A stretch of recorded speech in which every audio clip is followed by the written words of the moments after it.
boa tarde para todo mundo. Obrigado pela presença, sejam todos e todas muito bem-vindos a mais uma sexta do mês sobre o tema Fronteiras. Eu sou o Arthur, eu sou doutorando aqui no PPGás e já agradeço a comissão organizadora pelo convite, por enfrentar mais um tema que nos é tão importante. As noções de fronteira movem o pensamento antropológico há muito tempo, né? Desde seus sentidos territoriais, simbólicos, políticos, nacionais, as fronteiras são tomadas como divisas, limites, lugares de troca, de simetrias, de assimetrias, de vida, de morte e de contiguidade. Nós, antropólogos e antropólogas, nos movemos, nos transitamos entre diversas noções de fronteira. A fronteira como campo de pesquisa, a fronteira como método, a fronteira como metáfora, como categoria, fronteiras do conhecimento, fronteiras como experiência social, dentre outras várias possibilidades. A fronteira, então, nos convida ao exercício de alguma alteridade, né? Alteridade como um dos principais paradigmas da nossa área. Tais noções, sejam tomadas como espaços geográficos, sociais, espaços simbólicos, sempre em construção, nos permitem pensar conformações e mudanças em modos de vida e maneiras de se praticar cidadanias, línguas, corporalidades e toda sorte de significados, marcados sempre por relações de poder, produções de diferenças, desigualdade entre territórios, entre pessoas, mas também por sobreposições, por vezes conflituosas, violentas, né, em disputa, de identidades, de desejos, de projetos e culturas. Seja qual for o contexto de pesquisa e a filiação teórica analítica, o antropólogo e a antropóloga deve ter em mente que, ao mobilizar alguma noção de fronteira, tanto no seu aspecto de permeabilidade como no seu aspecto de controle e restrição, também produz, em alguma medida, alguma imagem de fronteira, né? Então, dito isso, eu aproveito para apresentar o nosso convidado, a nossa convidada, e aí a gente passa para as falas. O Marco Alejandro Tobon Campo, né? É graduado em Antropologia na Universidade de Caldas e mestre em Estudos Amazônicos pela Universidade Nacional da Colômbia e é doutor em Ciências Sociais pela Universidade de Campinas, onde ele realiza o pós-doutorado no programa de pós-antropologia, em antropologia. É subdiretor do Centro de Estudos Rurais, de SERES, lá no Instituto de Filosofia e Ciências Humanas, da Unicamp, e tem experiência na área de antropologia com ênfase na Amazônia, atuando principalmente nos seguintes temas: diferença cultural, etnografia da violência e antropologia do conflito armado. Já a Roberta Marcondes Costa, ela é graduada em Ciências Sociais aqui na USP, ela é mestre pelo Instituto de Estudos Brasileiros da USP, né, o IEB, e tem pesquisa na região da Cracolândia, onde ela trabalhou como redutora de danos entre 2012 e 2016, pelo Centro de Convivência de Lei. Ela é antiproibicionista, militante do coletivo da Marcha da Maconha, de São Paulo, do coletivo Sem Termos, né, coletivo de trabalhadores e usuários que atuam na região da Cracolândia. Então a gente passa para o Marco, depois para a Roberta, cada um tem 20 minutos, eu fico aqui temporalizando o tempo, entre 20 a 30 minutos, pode ser? Aí na hora que chegar nos 20 eu já mostro o celular para vocês, e aí vocês vão encaminhando, vão encaminhando para o final, e aí a gente passa então... Fala que está concluindo mesmo. Isso, e aí a gente passa para uma conversa entre a gente, todo mundo sem vergonha pode falar, precisa fazer perguntas, tá bom? Então vá.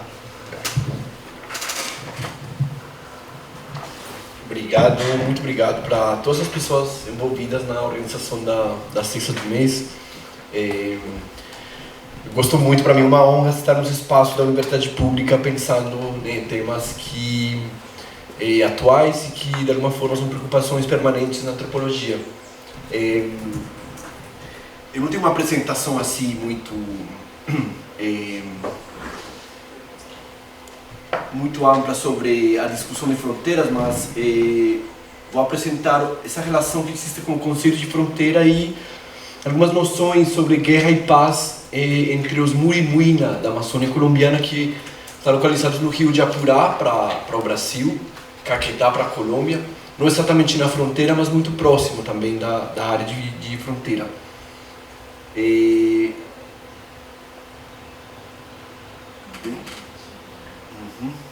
coloquei a imagem aí que anuncia as textas do mês sobre fronteira, porque de alguma forma, que não sabemos muito bem o que está embaixo, mas pode ser a Amazônia também, né? Pode ser a Amazônia, e essas nuvens de alguma forma... viajei um pouco, pensei que são muitas das representações que recaem sobre a construção da fronteira amazônica, que constrói a Amazônia. E que geralmente essas representações sobre a Amazônia são prelúdios de tormentas também. Tormentas políticas, muitas vezes, porque são representações distantes, forasteiras, que expressam poder. E aí, pensando sobre o conceito, como fala Arthur no começo, é um conceito muito potente, porque ele se torna um conceito polissêmico, plural, não tem uma definição absoluta, unívoca de fronteira. A gente, por exemplo, a antropologia das religiões, mesmo a etnologia, tem mostrado que podemos entender fronteiras verticais, que estabelecem divisões ou limites entre mundos dos vivos e dos mortos, ou fronteiras horizontais, já pensando na construção de espaços, de territórios, e que muitas vezes expressam relações de poder. E essas fronteiras horizontais não significa que não sejam hierarquizadas, também estabelecem hierarquias no espaço, né, no território. Mas uma ideia interessante aí seria pensar que existem fronteiras que se constroem com o intuito de estabelecer diferenças, não necessariamente para impor uma autoridade ou para controlar corpos em trânsito, e outras que estão muito relacionadas com a geopolítica mesmo, com a construção justamente quando falamos a construção da política, penso que nos leva a pensar em corpos, poder e morte. Quando a gente pensa em política, pensa em corpos, poder e morte, geralmente, de forma um pouco ampla. E essas fronteiras acionadas no espaço, que marcam limites, obstáculos, bordas, geralmente nos falam de tensões, justamente porque na conjuntura atual, por exemplo, temos mais de 10 muros construídos no planeta para estabelecer controle de trânsito entre pessoas. O mais próximo no nosso continente é o muro do México e dos Estados Unidos, mas que tem a ver com problemas de todos aqueles corpos que procuram refúgio, que se exilam, que transitam. Aí vamos pensar de forma ampla em Palestina, Venezuela também, Belfast, Ceuta, Melilla, Paquistão, Coreia do Norte, México, Estados Unidos. Bom, tem uma série de muros, de barreiras concretas.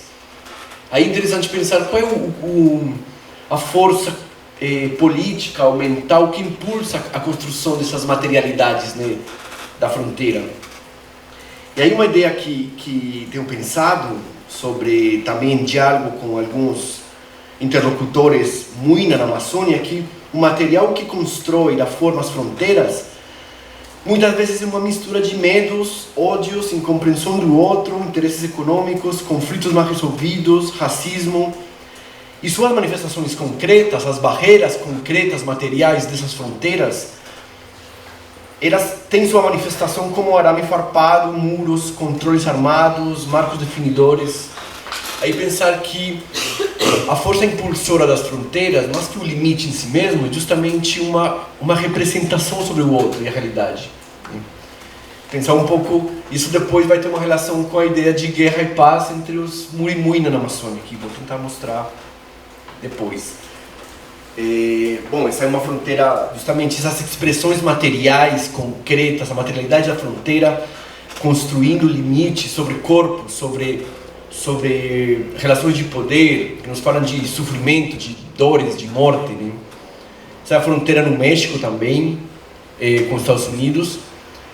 E, de alguma forma, para evitar essa fetichização das fronteiras, vamos pensar que elas têm uns árbitros, elas têm umas pessoas que decidem essa construção, né? Não é justamente uma fronteira, personificar a fronteira, evitar essa personificação nos leva a pensar que tem sujeitos específicos que decidem a construção, através de uma série de ideias e representações.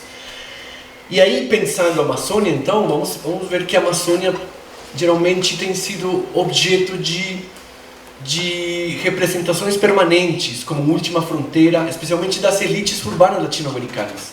As elites urbanas latino-americanas têm construído a ideia da floresta amazônica como a última fronteira, o território inexplorado, o território que precisa ser transformado, civilizado, e sempre as representações são como mundos inóspitos, onde estão localizados figuras perigosas, exóticas, canibais, primitivos, uma série de representações sobre a Amazônia. E muitas dessas representações distantes, forasteiras, elas orientam as forças que intervêm essa floresta e seus habitantes também. A Amazônia, então, e suas áreas fronteiriças, sempre há uma ideia interessante que existe uma representação das fronteiras da Amazônia desde fora, mas também uma Amazônia que se gesta e se constrói desde suas próprias entranhas, né? Desde a vida dos povos que constroem também esses territórios. Mas sempre a representação dominante aparece como um lugar de aqueles antagonistas estatais ou de relações que não se ajustam ao projeto hegemônico de nação, impulsionado por quem dirige o Estado. A Amazônia, na mente das elites latino-americanas, falando de todos os países amazônicos, né, que tem essa representação, é uma terra próspera onde a história costuma fazer germinar personagens proibidos. Mineiros aventureiros, índios selvagens, criaturas canibais, guerrilheiros, outsiders do mercado, a burocracia, lugar de fugitivos, despojados de Deus, território que, aos olhos do Estado, aloja seus pesadelos da nação. Que é uma ideia que sempre vai, essa fronteira distante, onde não tem lei, não tem Deus, bom, tem outros deuses, mas não tem, que precisa ser civilizada com as armas da pátria. É um pouco essa ideia que aparece. E hoje, com essa situação da intervenção permanente sobre a Amazônia, a gente reconhece essas forças que materializam concepções de mundo sobre seus habitantes também. Nas selvas equatoriais da América e suas fronteiras, a sociedade hegemônica tem dificuldade de se afirmar totalmente. Combate para estabelecer com absoluta certeza o consentimento e a obediência que goza seu poder em outros âmbitos da vida nacional. Sempre tem outras ordens sociais que não se ajustam àquelas pressões externas do que deveria ser uma vida civilizada. Isso torna ainda mais interessante e tensa essa vida na Amazônia. Nos rios da Amazônia, os planos políticos estatais são permanentemente desafiados por diversos atores que tratam de construir sua própria ordem social, a qual, sem estar livre de conflitos e só pelo fato de controverter as instruções dominantes, é considerada um desordem ilegal. E muitas das representações justamente dos habitantes da Amazônia é desordem ilegal. O que estão explorando, o que estão associando, por exemplo, os modos de produção indígena com uma devastação da floresta. Bom, tem uma série de elementos a ser discutidos. E aí, muitas dessas forças que penetram a floresta, entre elas, tem sido o conflito armado colombiano, recentemente, né, desde os últimos 20 anos, especialmente, através das Farc, que no 2016 assinaram um acordo de paz, mas que alguns grupos dissidentes continuaram perto do território dos indígenas Murimuna, também narcotraficantes, garimpeiros, uma série de sujeitos específicos que são representados muitas vezes como animais do mato por os povos indígenas, animais do mato, que têm outra mentalidade, outra forma de agir, outra ética, outros pensamentos. Aí é interessante pensar que as fronteiras, então, elas são suscetíveis de ser transformadas. Aí tem uma foto de uma intervenção artística de Ronald Reagan, um artista norte-americano, que ele tentou furar essa fronteira, esse muro do México e dos Estados Unidos, e conseguiu de alguma forma tornar a fronteira um mecanismo de brincadeira com algumas crianças do lado e do outro, pensando que são suscetíveis de transformação, de mudança, podem ser desafiadas. E aqui é uma obra da artista colombiana Rony Salcedo, que é uma intervenção sobre a rachadura que ela faz no museu em Londres, justamente para chamar a atenção dos seus limites que estabelecem diferenças e constroem segregações na vida de muitas pessoas, mas que podem ser de alguma forma transgredidos. E aí, entre os Muirimuina, esse elemento de pensar em termos de fronteiras políticas, as fronteiras entre guerra e paz. Mas dialogando com muitos dos interlocutores lá no Rio de Apurá, não existe uma palavra para traduzir guerra ou para traduzir paz. De alguma forma faz parte dos nossos instrumentos comunicativos em nossas línguas, mas não existe uma palavra para entender o que significa guerra e paz. Aí, dialogando sobre o conceito de guerra, eles falam Haboki Uai, que seria impor uma vontade alheia, alterar as condições de sociabilidade, obstáculos para realizar as práticas culturais, é uma alteração, uma perturbação da vida, seria a guerra. E aí eu me deparei depois com uma pintura, aquela famosa pintura de Cândido Portinari, Guerra, que achei muito próxima desse conceito dos Muirimuina sobre o que significa guerra, ou Jabokauai. Porque Portinari, ele não mostra, quando ele pinta a guerra, ele não mostra balas, tanques, bombas. Ele mostra justamente pessoas em luto, choro, desgraça, drama. A vida é alterada, perturbada. Depois vou mostrar um pouco.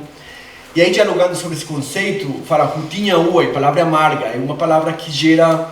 É muito interessante como a guerra pode ser conceitualizada a partir de categorias do gosto, né? O amargo. Ou como Idiautiride, quente também, está associado com a temperatura. Então, as categorias do gosto e as temperaturas estão associadas também com o estado de guerra.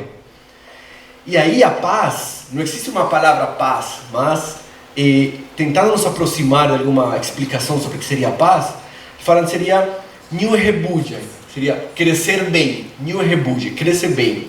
E eles fazem uma analogia interessante com as plantas. Se uma planta crescer bem, ela pode dar frutos, florescer, se reproduzir, ela crescer bem, não está perturbada por nada. É uma forma, a ideia de paz, de palavra de crescimento, de multiplicação. O Nyueidiano, lugar onde estamos crescendo bem, estamos calmos.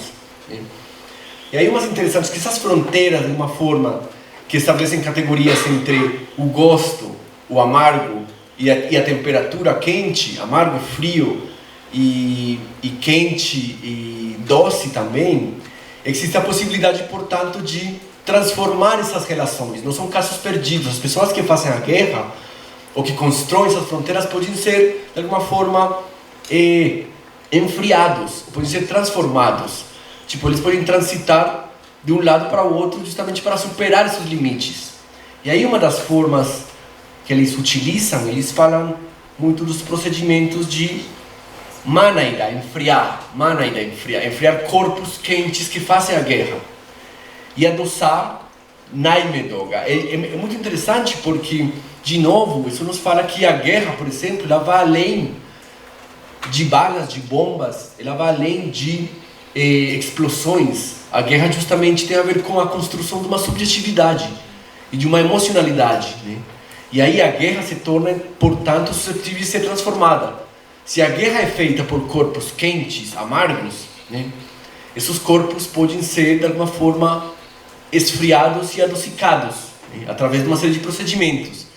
Entre eles, o procedimento da troca de substâncias é muito importante, da produção de alimentos, a realização de festas, de bailes, rituais tem um poder transformativo também para passar da guerra à paz, ou passar de uma situação quente e amarga a uma situação doce e fria.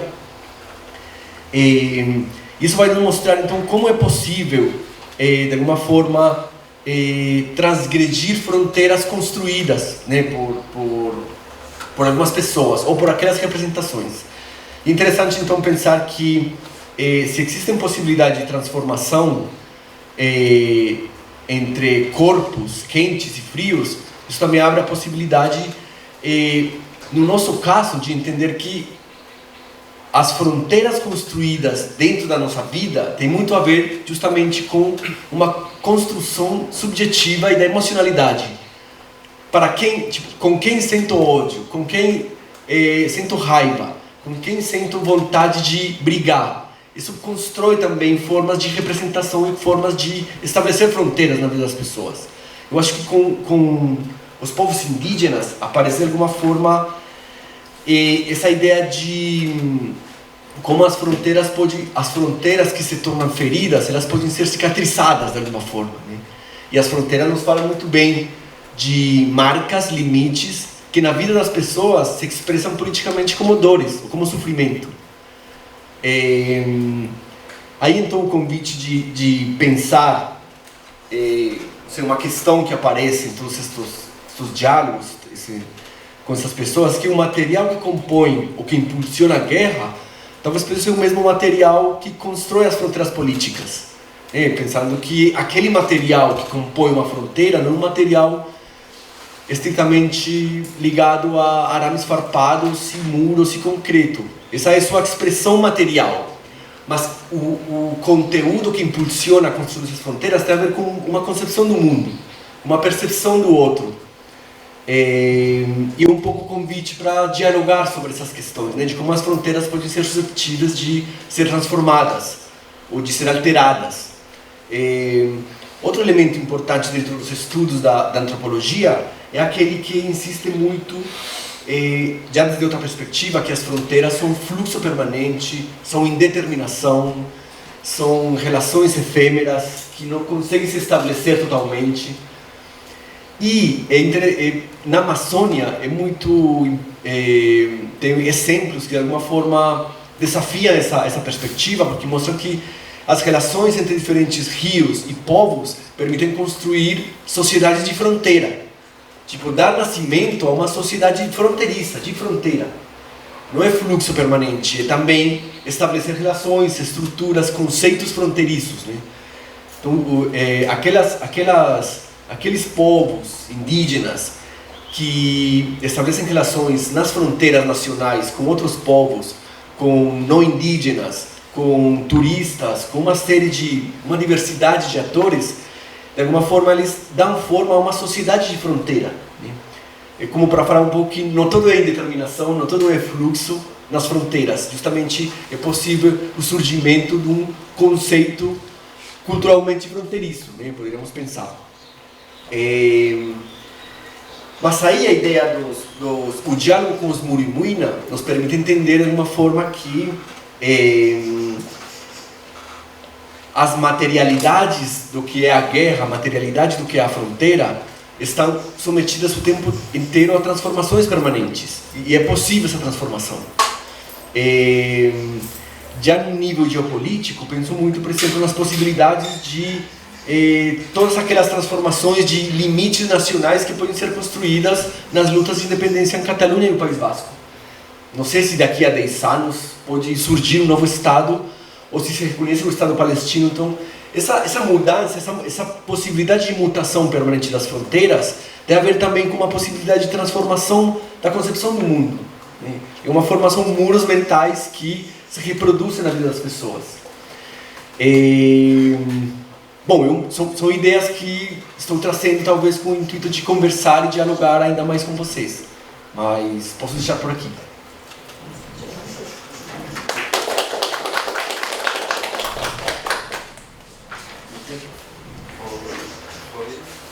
Eu acho que eu vou mudar pra lá pra conseguir mudar os itens. Ah, é? Beleza.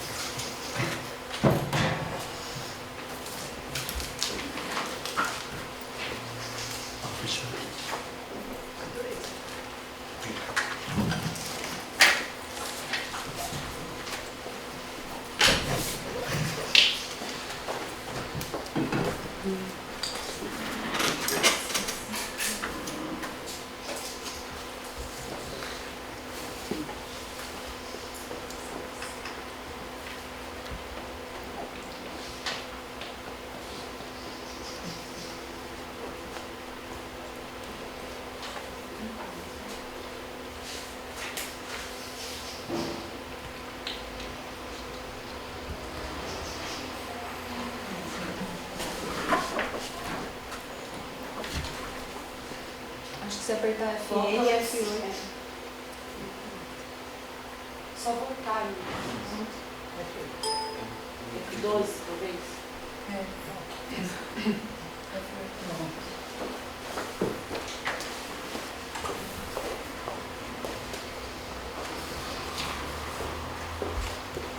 Obrigado aí.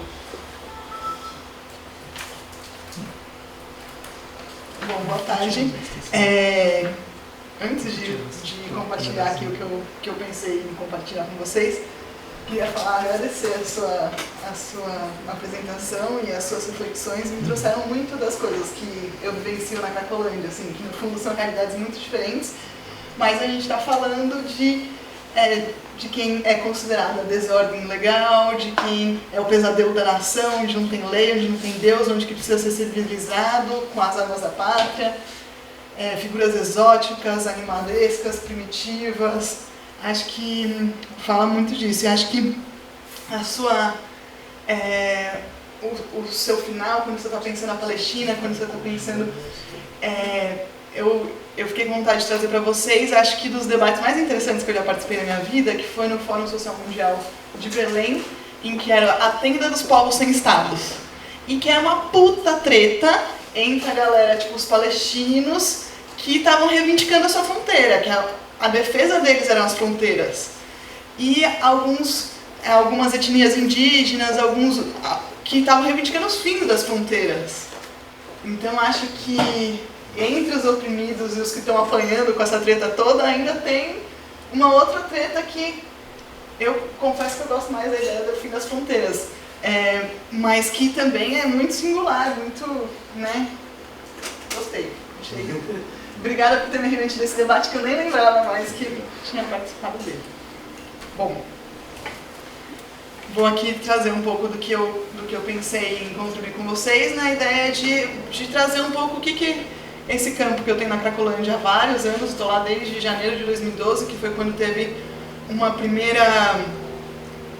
Em janeiro de 2012, o Poder Público Municipal e Estadual se juntaram para fazer uma operação que eles chamaram de Operação Sufoco, e o secretário de Segurança Pública chamou de Operação Dor e Sofrimento, que a ideia era causar dor ou sofrimento nas pessoas da Cracolândia para ver se elas saíam de lá. E desde então... Antes até, mas desde então é muito pautada pela agenda de todo prefeito, de todo governador, como acabar com a Cracolândia. Inclusive vários já anunciaram o fim da Cracolândia, como o próprio Dória, né? Mas não que ela tenha realmente acabado, né? Eu vou trazer para vocês... Eu fiquei pensando que na atual conjuntura política, e mesmo antes dela, mas nesse momento tão sensível que estamos, eu mais que nunca acho que a grande contribuição que meu mestrado trouxe foi fazer parte, ser importante no sentido da constituição de um movimento social contra a violência policial na Cracolândia, que chama Craco Resiste. Então, rapidamente, como que de alguma forma esse mestrado contribuiu para isso, foi porque no fim de 2016, eu queimou o HD do meu computador, eu perdi todos os meus 6 anos de caderno de campo, porque eu fazia caderno de campo antes do mestrado, todos os fichamentos, tudo que eu tinha escrito, e eu resolvi então passar uma semana morando na Cracolândia para fazer um intensivão e salvar ali de algum jeito a pesquisa que eu tinha que entregar ano que vem, ano seguinte. Nesse tempo lá, que só foi possível porque eu já tinha vários anos lá e várias pessoas, muita gente ficou falando que a gente tinha isso, e por uma trajetória de militância, por determinada relação que eu criei com as pessoas lá, as pessoas começaram a me impressionar que a gente tinha que resistir, ajudar a Cracolândia a resistir. Eu tinha que ajudar eles. Eu falo assim, quem sou eu, né? O que a gente pode fazer junto? E daí o que eu fiz? Porque o que tinha acontecido? Era fim de 2016, o Dória tinha acabado de ganhar a eleição e prometeu que no ano seguinte, em janeiro, ele ia acabar com a Cracolândia. Quem mora lá ficou, né? A Operação Dor e Sofrimento começou no dia 2 de janeiro. Então estava todo mundo achando que virou o ano, os militantes estão viajando, os serviços de assistência estão fechados. Geralmente é quando tem grandes intervenções, inclusive que são justificadas pelas saidinhas de fim de ano. Então a Cracolândia, a grande maioria das pessoas, são egressas do sistema prisional. E muita gente, quando tem as saídas da cadeia, que são datas festivas que as pessoas podem sair para voltar depois, muita gente vai passar esses dias na Cracolândia, que é, no fundo, uma grande balada de determinadas pessoas. E muitas não voltam. Então essas intervenções de comecinho de ano também são justificadas para pegar essas pessoas que não voltaram, e de fato tem várias dessas pessoas lá. Porque ali é um lugar protegido, entre as suas fronteiras ali, que são corpos humanos. Enfim, nessa conjuntura, eu lá, passando uma semana, tentando vivenciar alguma coisa que eu pudesse escrever depois, eu tinha chamado, durante essa semana que eu estava lá, duas rodas de conversa entre as pessoas que estavam lá, ex-moradores da Cracolândia, que já não estavam mais lá, trabalhadores da região e pesquisadores do tema. Aí, eu chamei essas rodas de conversa e falei, anunciando, falando assim, ó, eu vou ter que escrever um mestrado, eu pedi o HD, vamos sentar todo mundo, a gente produz conhecimento junto, ajuda aí no processo, e vamos lá, que tô lascada. O que aconteceu? Quando eu comecei a ficar lá essa semana, comecei a sofrer uma pressão da galera do Fluxo Neo, a gente tem que organizar uma resistência, vamos organizar uma resistência. E eu falei, beleza, aí o que eu fiz? A pauta da primeira reunião eu coloquei como pauta, se a Cracolândia deve resistir? Ponto de interrogação. Daí ficou essa pluralidade de pessoas que têm interesses na região, debatendo se a Cracolândia tem que ou não tem que resistir. A grande conclusão ali coletiva, o debate andou para. A Cracolândia tem que resistir enquanto a gente não tiver o fim do cárcere, a legalização de todas as drogas, o fim do déficit de moradia e a constituição de espaços de convívio públicos, né, onde as pessoas, públicos para além de públicos, no sentido onde caibam uma diversidade de pessoas, como as pessoas em situação de rua, as pessoas, os corpos abjetos, como fala a Taniele. Então daí, como a gente viu que essas são pautas um tanto distantes, assim, não é para hoje que a gente vai acabar com as prisões, com a proibição das drogas e com o déficit de moradia, então a Cracolândia, a gente defendia que, enquanto isso não acontecesse, a Cracolândia deve sim resistir, e daquela reunião chamou uma primeira reunião desse movimento já com o nome A Craco Resiste. E que eu não sei muito bem porque até hoje o bagulho bombou, assim. A primeira reunião, que era uma reunião no dia 26 de dezembro, porque afinal de contas estamos no fim do ano e o bagulho ia estourar 2 de janeiro, como a gente achava, como o Dória tinha prometido. No dia 26 de dezembro apareceu tipo 50 pessoas, para além dos usuários, na Praça Júlio Prestes, para organizar uma resistência contra a violência policial. A gente fez sucesso. Daí pra frente, a gente fez muita coisa. No começo, o janeiro, inclusive, que era a data que ia... No fundo, a grande mega operação do Dória acabou sendo só em abril. No dia seguinte da virada cultural, com toda a militância e todo mundo bêbado, fazendo a filmagem, estamos ali de qualquer jeito, mas daquele jeito. Mas essa demora também teve a ver com, acredito, com esse processo de resistência. Tá? Enfim, organizamos... Porque daí o que aconteceu? E daí, vamos resistir como? E daí a galera do Fluxo, o Montanha no caso, falou assim, não, vocês têm que fazer vigílias de noite e de final de semana, porque eles vão chegar nesse horário. De dia tem os trabalhadores aqui. Eles vão vir de noite e final de semana. Em janeiro a gente foi todas as noites e todos os finais de semana nesse rolê doido que é a Cracolândia, que era ali especificamente. Esse foi o show da Bahia. Isso foi um festival de performance trans que a gente fez. Roda de capoeira que tinha semanalmente. Daí acabamos ocupando a Secretaria de Direitos Humanos, a secretária pedindo emissão porque falou que o Dória estava errado. E é isso, a gente chegou a ter uma agenda semanal de coisas que a gente fazia na Cracolândia, o que ia fazer, enfim, nessa pegada de resistência coletiva ali e festiva também, né? E a coisa da alteridade, assim, todo mundo muito encantado por uma alteridade muito chocante de ambos os lados. A gente choca muito a galera que vive na Cracolândia, via de regra.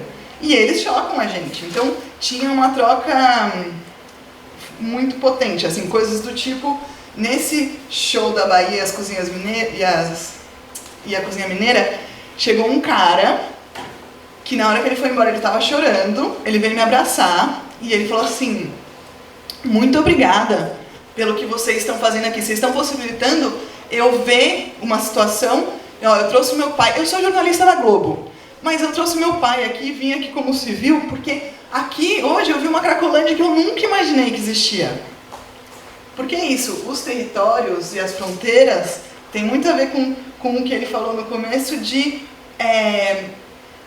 como estabelecemos, como vemos o outro, né? Essas fronteiras têm a ver com o nosso olhar sobre o outro. Então, acho que muito disso, e que acho que de alguma forma tem muito a ver com a antropologia, e por isso que eu acho que a Craco Resiste foi o grande potencial da minha pesquisa, que conseguiu ampliar para mais gente do que gente, com certeza, que leu meu mestrado, que essa é uma das grandes tristezas nossas, né? A gente se acaba e ninguém lê esse de acho. Mais gente alcançou esse debate dessa alteridade que não é o bicho de 7 cabeças que querem que seja, né? Bom,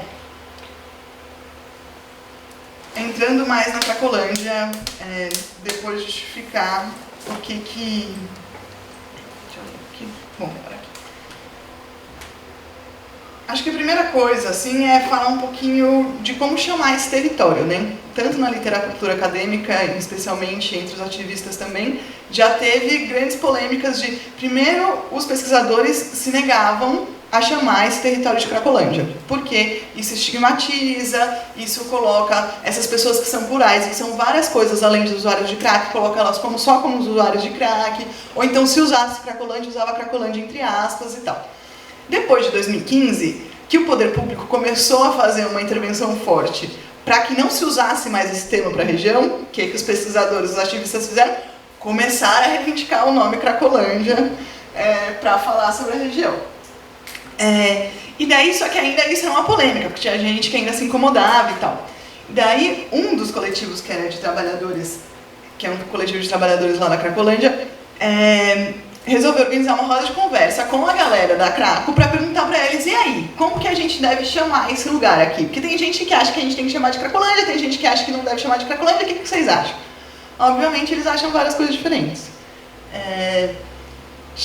Quando a gente organizou, a gente achou que ia ter uma grande resposta, mas assim, primeiro que eles nem se preocupavam muito com esse tema, assim, era claramente uma questão nossa, não era uma questão deles. Eles já chamavam de Craco, de Cracolândia, de Fluxo, já chamavam dos jeitos deles. As pessoas que, de alguma forma, ficaram tocadas, lá tem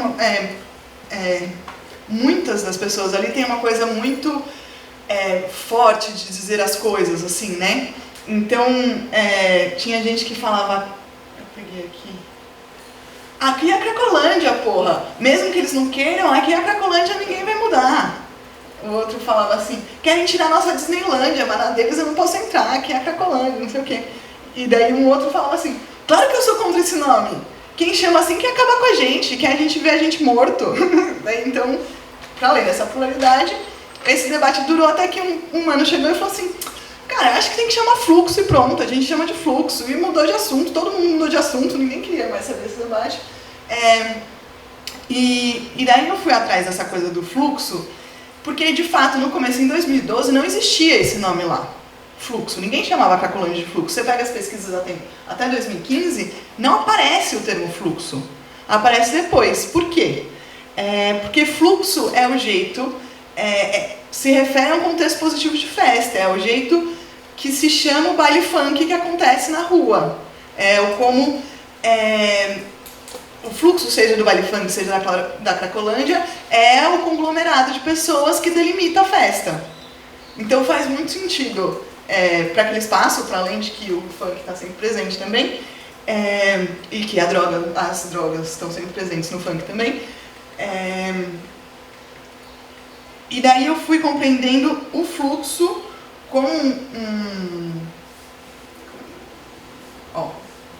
isso é o fluxo que eu fiquei em 2016.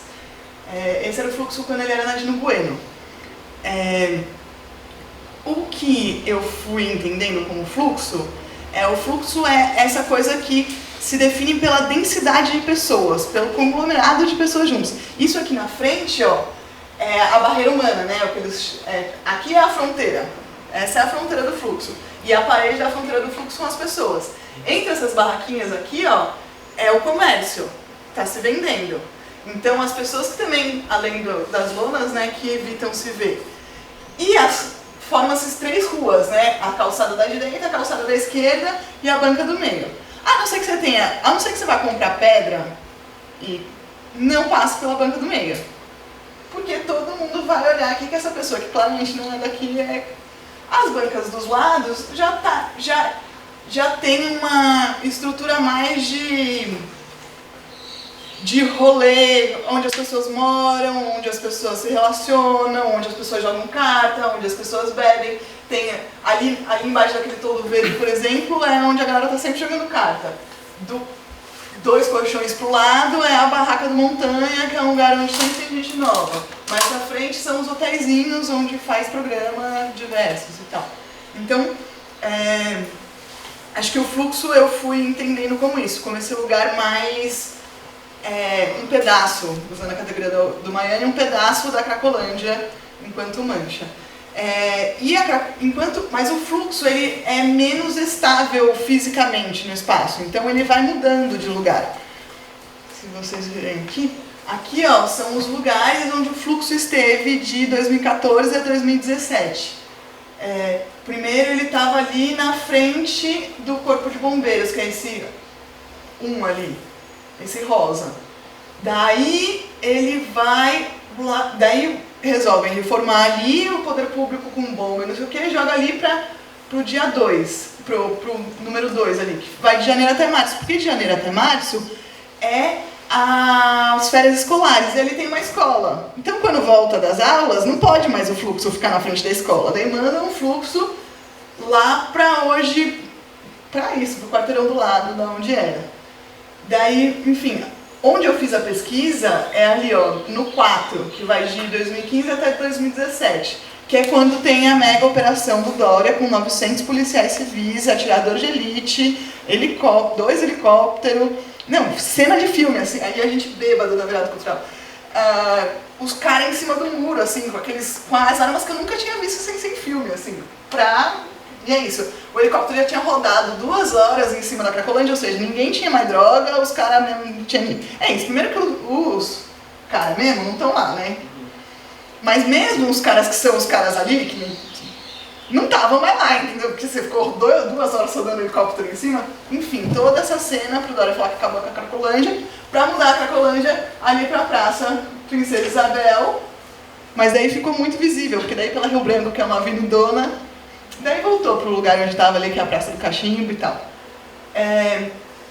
Hoje, que é ali, ó, que é onde está hoje, inclusive, no 6. Que ali foi considerada, começou a ser chamada de Praça do Cachimbo. Por quem? Ninguém mais, ninguém menos que Luciana Temer, a filha do Temer, que era a secretária de assistência social da Prefeitura Haddad, e falou que ali a Porto Seguro, que é a dona do bairro, que tem todo o interesse da gentrificação, ia reformar a praça que ela chamou de Praça do Cachimbo para os usuários ficarem melhores acolhidos lá. Obviamente, até o fim do mandato deles não voltou para lá, só voltou para lá com o Dória, que não queria mais as pessoas na Praça Princesa Isabel. Mas o Dória, que viu que não conseguiu, com balas e bombas e força policial, acabar com a Cracolândia, ele resolveu retomar um projeto da Operação Dor do Sofrimento, lá de 2012, que é o projeto Nova Luz, que é isso, é a mesma coisa que eles vão fazer com o Vale do Anhangabaú lá, o Vale do Anhangabaú Gourmet, a Cracolândia Gourmet, mas na verdade que vai ser a grande Porto Seguro. Não, Porto Seguro é dona do bairro inteiro, assim, impressionante. Que é esse projeto aqui, ó, onde o fluxo está atualmente, tá vendo? Vai ser a entrada social dos prédios, do condomínio de prédios, dos quais 15% dos apartamentos são para policiais. E já estão vendidos e os prédios já estão prontos. Então este é o atual momento de fronteira que vivemos no centro de São Paulo, na frente da Sala São Paulo, onde só não tem noia em dia de concerto em que a alta burguesia vai assistir os seus shows. Senão, está lotado de gente. Foram 20? Vou terminar. Então, só queria falar assim, na minha visão sobre tudo isso que a gente vê no mapa aí, dá pelo menos a Rio Branco para cá, dá para chamar de Cracolândia. E o fluxo é esses pedacinhos mais da linha de trem para cá, da mala para lá, aquilo ali, hoje em dia, se chama de... Inclusive, quando alguém fala que trabalha na Cracolândia, por exemplo, essa pessoa não está falando que trabalha no fluxo. Até porque quem trabalha lá, via de regra, não consegue entrar no fluxo, não entra no fluxo. Os trabalhadores têm medo do fluxo, né? Só alguns trabalhadores que têm uma relação ali entram no fluxo. Então, quando as pessoas foram na Cracolândia, não é que chegou no fluxo, tipo, porque bem antes dessa cena aqui, já é bem... bastante alteridade para os olhos não acostumados. Mas ninguém realmente chega no fluxo de... estava andando de carro, de repente caí no meio do fluxo da Cracolândia. Não caiu, porque tá vendo, não passa um carro. Aqui. Bom, vamos... Esse é um... Só para finalizar, assim, esse é um poema do Alex, que é usuário de crack há 15 anos, que morou na Cracolândia 17, faz uns 2 anos que ele saiu de lá. Às vezes dá uma passada ali para dar um rolê, mas não mora mais ali, tá em outro lugar. Mas eu resolvi deixar um pouquinho aqui, porque eu acho que fala muito da atual conjuntura, e acho que fala de um lugar de escrita desses corpos, como o Marco falou no começo, né, corpos que são vistos como exóticos, animalescos e primitivos, que, né, a gente não imagina que faz um poema assim, sentado na rua depois de dar um trago e tal. Eu posso voltar para o poema depois para quem quiser terminar de ler. E para finalizar mesmo, eu acho que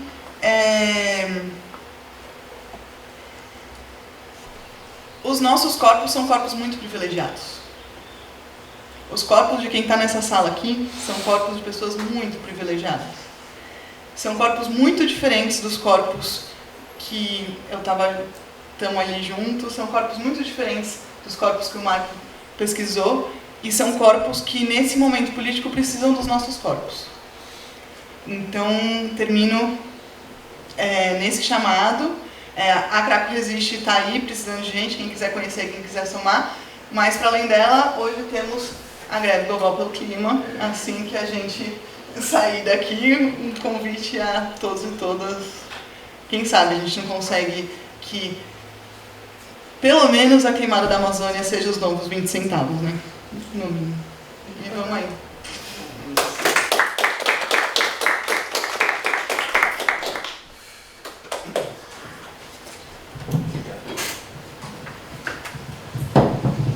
Gente, obrigado pelas falas, Roberta, Marco.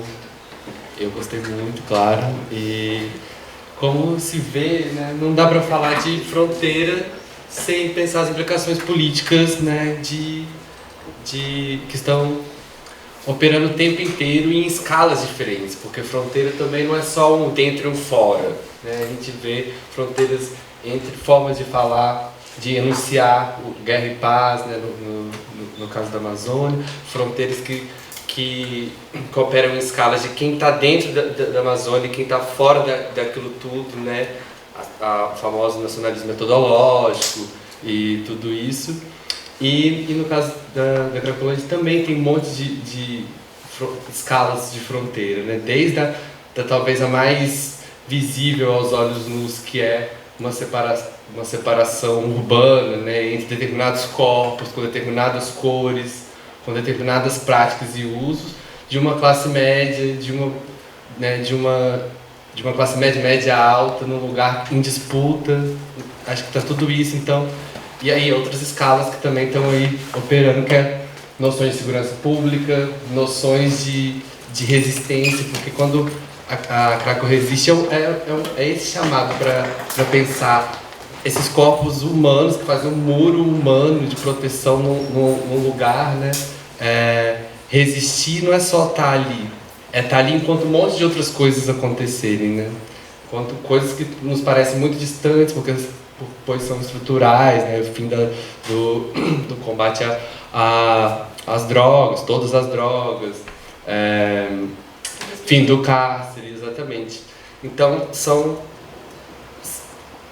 o debate sobre fronteira atravessa tudo isso, né? Do urbano à floresta, do debate entre as relações internacionais, as próprias nações. Acho que isso faz a gente pensar que existem escalas e outros e mais outros, né, que sempre estão implicados nas nossas pesquisas sobre fronteiras. Em algum limite, a fronteira pode aparecer em todas as nossas pesquisas, né, como uma metáfora da vida social. Nem sempre é uma metáfora de contágios felizes, né? Pelo contrário. Então, dito isso e tal, a gente pode passar para reações de vocês, se alguém tem alguma coisa para perguntar, para o Marco, para a Roberta. Pode vir aqui, pode falar daí, você que escolhe. Melhor falar daqui porque a gente está gravando. Começa eu? Tem você, depois...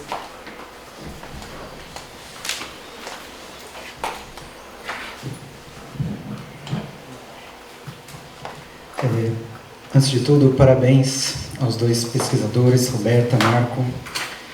Parabéns não só pela pesquisa muito legal que vocês apresentaram, mas também pela coragem, né, de trabalhar em regiões, lugares super violentos e tem que ter muita coragem para fazer trabalho de campo e pesquisar em lugares assim.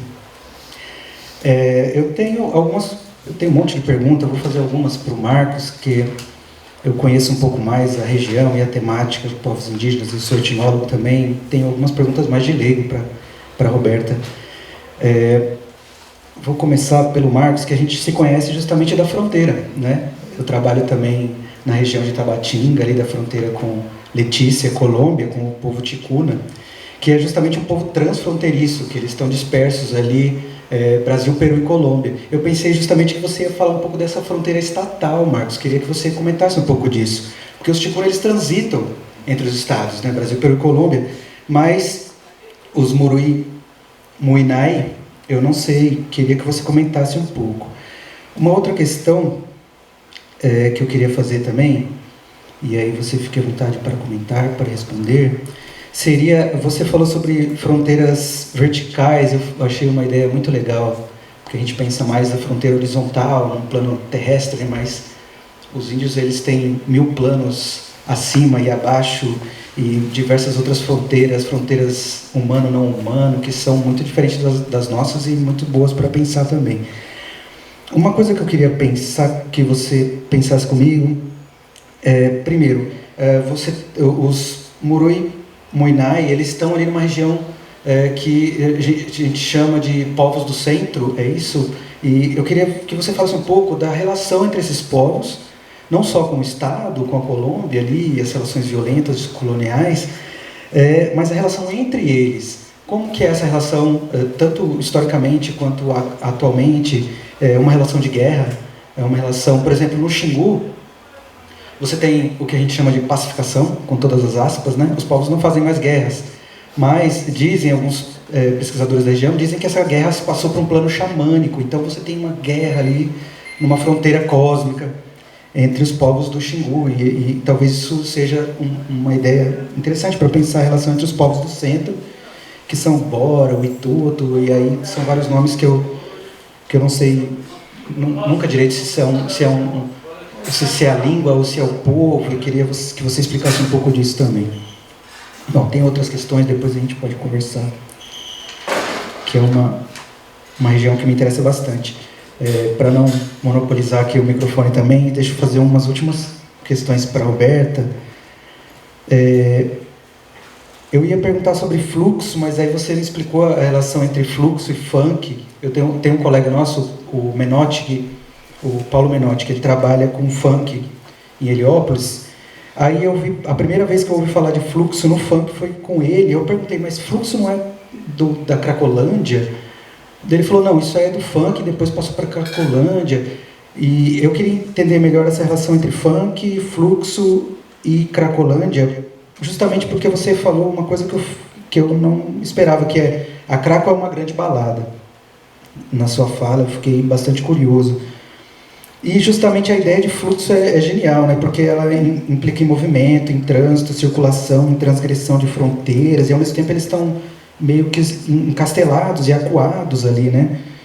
E quando o Dória, por exemplo, dispersa, para onde que esse povo vai? O que acontece? Essas pessoas dispersam, depois elas se reúnem novamente no centro. Então, não sei se é bem uma pergunta, mas uma ideia aí para a gente pensar junto.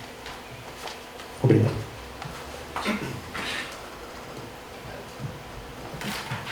Bem, Tati.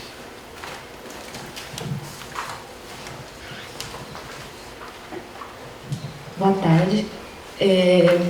Meu nome é Tatiane, eu faço pesquisa de campo em região de fronteira, na fronteira do Brasil com o Paraguai, nos territórios dos Kaiowá, Guarani e Andeva, que são povos também que são transfronteiriços, como os Ticuna, talvez são tão populosos, ou quase tão populosos quanto os Ticuna, são o segundo povo mais populoso do Brasil. Mas eu não pesquiso esse tema. E eu, ao mesmo tempo, só me dei conta de uma forma ativa de que eu devia me interessar por esse tema ao escrever, junto com os colegas da Sexta do Mês, a ementa. Né? Eu estava na fronteira. E aí eu fiquei muito interessada, na verdade, por dois aspectos que eu queria perguntar. Uma coisa para o Marco, outra para a Roberta. Na tua fala, Marco, você disse que essas categorias operadas pelos Muna para falar de guerra e para falar dessa possibilidade de transformação da guerra em um outro estado envolvem o esfriamento. E eu queria pedir que você falasse mais sobre esses procedimentos de esfriamento, porque os Kaiowá e Guarani, no tipo de guerra xamânica que eles fazem, eles também fazem operações de esfriamento que são feitas por meio... Eles têm uma categoria que é em Boroú, e que vários tipos de coisas podem, em Boroú, esfriar um corpo. Né? Os corpos são colocados nessa oposição entre corpos quentes e corpos frios. Né? Então, um bom corpo, um corpo belo, ele tem que ser esfriado. Né? Um corpo perigoso, ele é um corpo quente. E aí essa oposição sensível entre quente e frio é utilizada em vários âmbitos, não só para se referir aos corpos. E aí tem cantos específicos que eles usam quando eles vão, por exemplo, para Brasília, quando eles vão para acampamento Terra Livre, para esfriar os policiais, para fazer chover em cima da tropa de choque. Então eu queria saber como que eles esfriam os Murumuna. E aí para você, Roberta, é muito...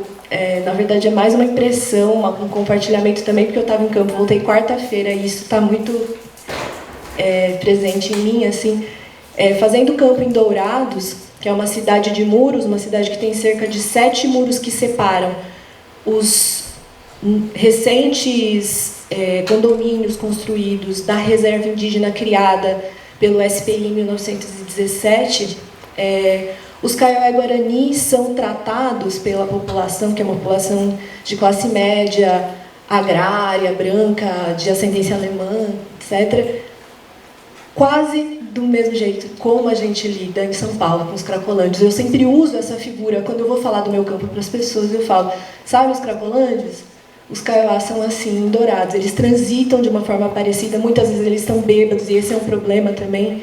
E aí eu fiquei interessada, para os Kaiowá e Guarani, esse processo de ser reservados, de serem tirados dos seus territórios tradicionais ao longo de 100 anos, é traduzido por eles como sarambi, é um termo na língua que significa esparramo, que é um momento que ficou marcado na história deles como cada um foi jogado para um lado, foi uma correria, igual o sarambi é o que acontece com uma laranja quando você bate nela e espalha todos os gomos. E daí eu fiquei pensando como é que os cracolândios falam desses momentos de guerra com a polícia, desses momentos de medo como esse que você acompanhou, né? Tipo, a polícia vai chegar, o que acontece e como que eles conceitualizam, como que eles pensam esse tipo de intervenção. Obrigada. Vocês querem responder essas e aí a gente passa para outras ou faz mais uma? Vou responder essas. Você segura um pouco, Flávia? Quem tiver mais questão também, a gente pode ir elaborando aí com o tempo. Tá bom? Quem quer começar?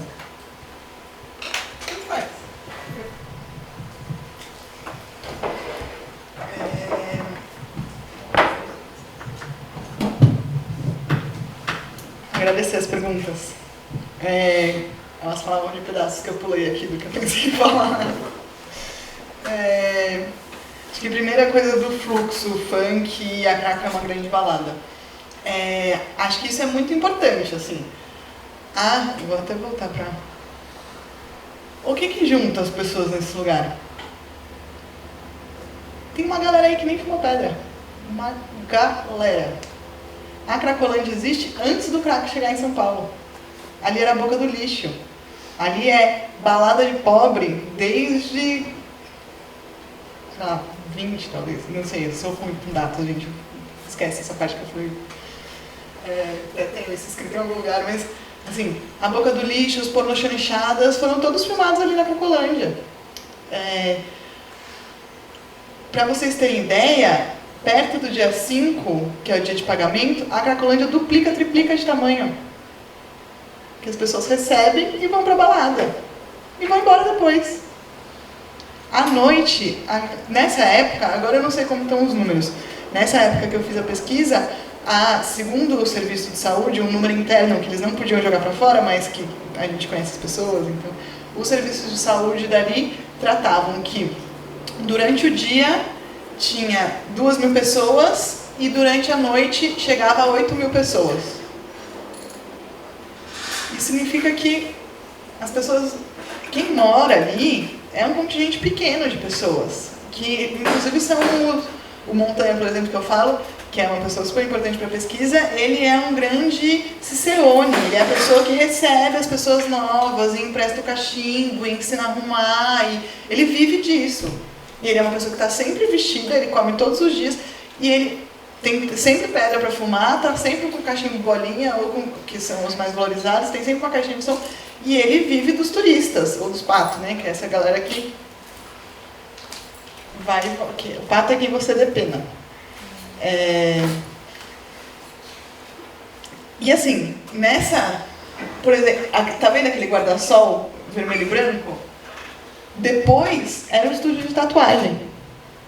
As pessoas ficavam fazendo tatuagem ali na hora.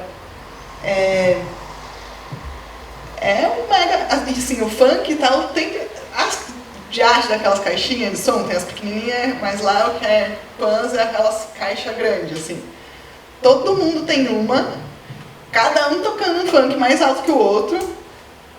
E no bar do Seu Zé, antigo bar do Seu Zé, tinha ainda uma jukebox, que você podia escolher o seu som. E era pista, a galera chamava de pista. É uma mega balada. Nessa época ainda de Nubuena, agora não tem mais, porque o Haddad implementou uma coisa que chama limpeza. Que é a ideia de... No fundo, é uma ideia de você controlar os corpos. Então, vem a polícia, tira todo mundo para a rua do lado, daí passa um caminhão-pipa com uma água fedorenta, jogando água na rua e deixando o chão... não tem cadeira, né? Todo mundo está sentado no chão, deixando o chão molhado. O Haddad começou a fazer isso e o Dória continuou, e eles fazem 3 vezes por dia. Então, 3 vezes por dia as pessoas têm que remontar tudo. Depois da limpeza, fica mais difícil as luzinhas, mas até quando o Haddad deu... Nesse momento aí, o Haddad tinha dado tinha perdido a eleição, então falou, foda-se. Então a limpeza estava passando, sei lá, uma vez por dia só. Tinha luzes neon que ficavam piscando e que atravessavam o rolê. Isso é a Cracolândia.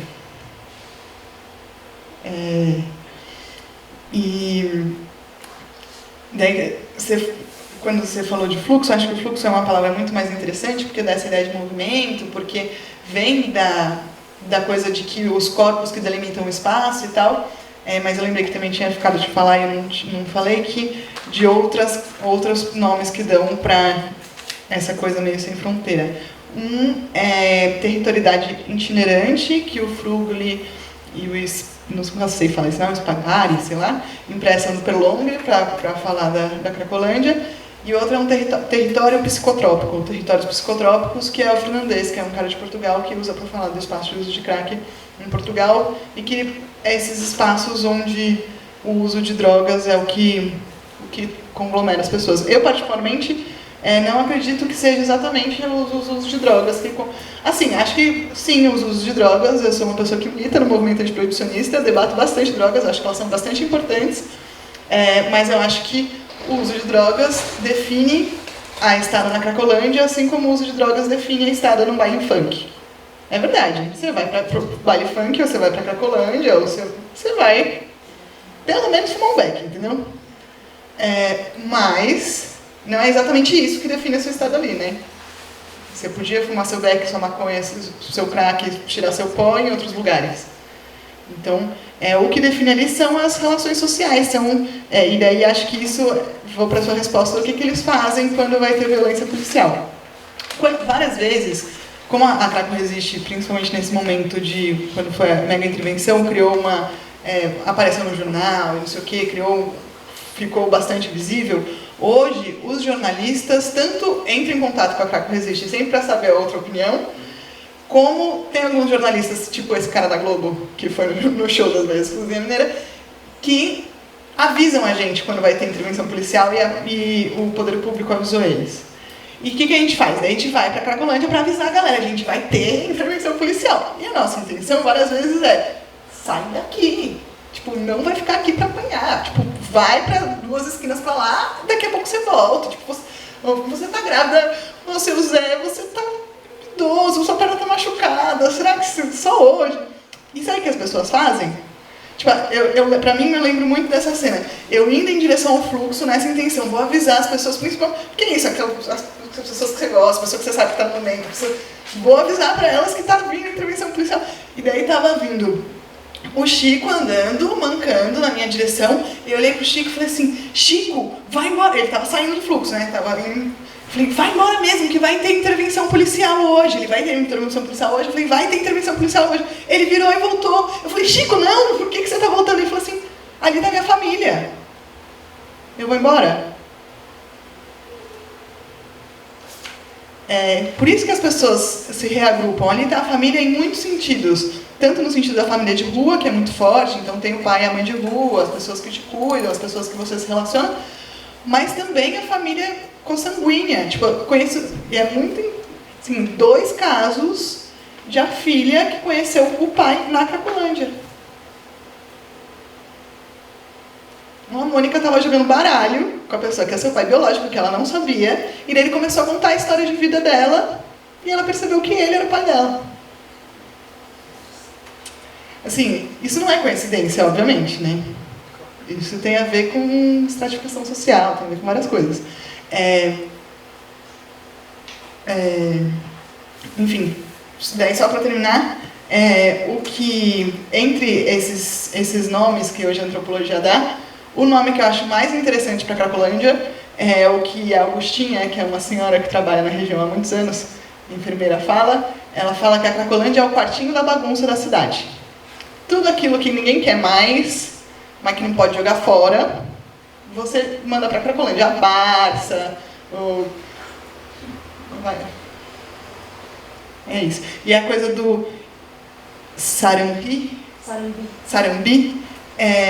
do espalhar, acho que é uma das táticas que o poder público já usou muitas vezes aqui, mas que a burguesia reclama. Porque vai para a porta do prédio deles, né? Então, muito louco, né? Como em lugares tão distantes se usa técnicas de violência de Estado similares que não funcionam em lugar nenhum.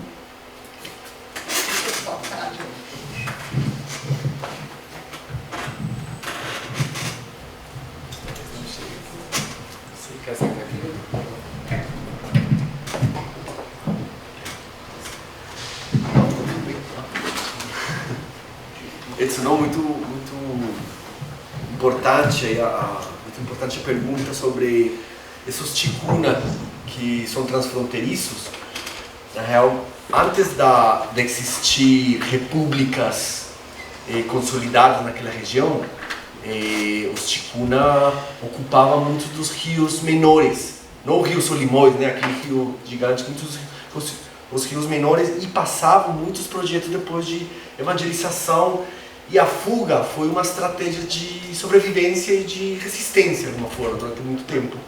Depois, quando vão se consolidando os limites das nascentes repúblicas depois, para não ir até aquele tratado de Tordesilhas, né, que a Espanha e Portugal dividem aí, e a Nova Granada, que depois é Colômbia, e a TTF, mas os portugueses foram ocupando todo o espaço, e depois, quando foi definida a fronteira dos limites, os brasileiros falaram, não, mas isso chega até aqui, até Letícia, de uma forma, era uma transformação que Colômbia cresceu, como todos os países amazônicos, de costas para a Amazônia. Então, quando as elites da Colômbia percebem, por exemplo, que o capital inglês, através de barões da borracha brasileiros e peruanos, estão explorando e estabelecendo um regime de escravidão na região, é quando eles têm consciência da Amazônia, de uma forma que essa região existe.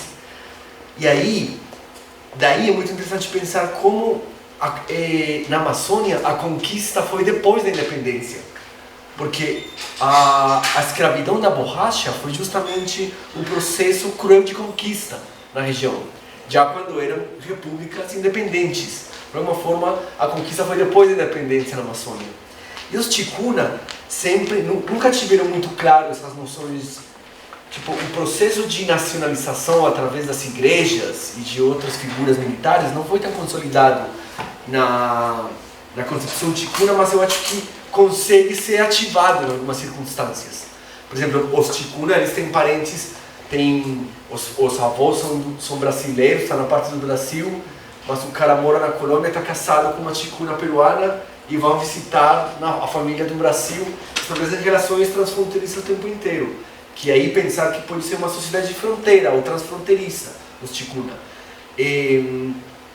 E aí tem um debate muito importante em alguns estudos sobre fronteira com os ticuna, e em que momento eles acionam sua pertença nacional, que circunstâncias essa identidade nacional se ativa. Às vezes é justamente como os direitos estão vulnerados o tempo inteiro, às vezes uma forma de acessar a reconhecimento de direitos com alguma política estatal da Colômbia, do Peru, do Brasil, justamente se apresentando eu posso ter uma aposentadoria garantida no Brasil, eu vou ativar esse vínculo ancestral com aqueles da parte do Brasil para acessar de uma forma uma aposentadoria que não vou ter na Colômbia e no Peru.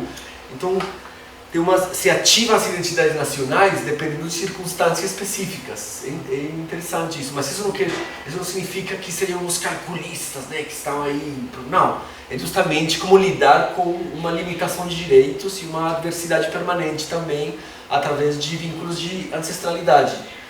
E os ticuna, depois o que hoje é o atual território ticuna, foi ocupado pelos Omaguas, que foi um povo muito importante que foi justamente violentado e acabado pela escravidão portuguesa e espanhola há muito tempo. E aqueles territórios, durante muito tempo depois, chegam os ticuna dos rios menores a ocupar os rios maiores, que é o Rio Solimões, o Amazonas. Então aí é bem complexo, né, como se estabelece essa relação transfronteiriça entre ticunas. Tanto assim que muita da língua ticuna, você conhecerá melhor, se escreve diferente no Peru, no Brasil e na Colômbia, por processos de evangelização diferentes, né, que levaram a traduções do Evangelho, da Bíblia, numa parte, utilizando umas figuras fonéticas diferentes e a escritura diferente que no Brasil. Bom, tem alguns linguistas ticuna, como Abel Santos, que você conhece. Ele se pergunta às vezes se vale a pena estandarizar o ticuna nos 3 países. Um ticuna estándar que possa ser aprendido por qualquer pessoa, mas bom, essas são outras discussões aí. Bom, a Flávia, que trabalhou lá, pesquisou lá, morou lá, né, pode também nos contribuir com essa questão. E sobre os povos do centro, aqueles que são chamados povos do centro, eles se localizam entre o rio Japurá e o rio Içá, aquele interflúvio no meio, o rio Caquetá e o rio Putumayo. E eles estabeleciam relações de troca e de guerras antigas. Aí tem, por exemplo, o povo Murimuina, o Witoto, o Kaina e Nonuja, eles fazem o tronco Witoto, que é o tronco linguístico Witoto. Tem os Miranha, Bora, Muinane, que são o tronco Muinane, ou Muinane Bora. Andoque, que é uma língua isolada, com o Ticuna, que não tem parentesco com nenhuma língua. E também Jucuna, que aparece recentemente, tipo, não é originário daquele território.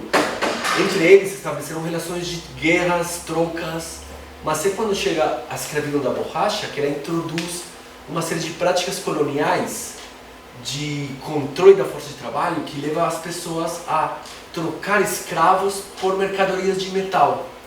Machados, facões, tesouras, né? Uma série de mercadorias de metal.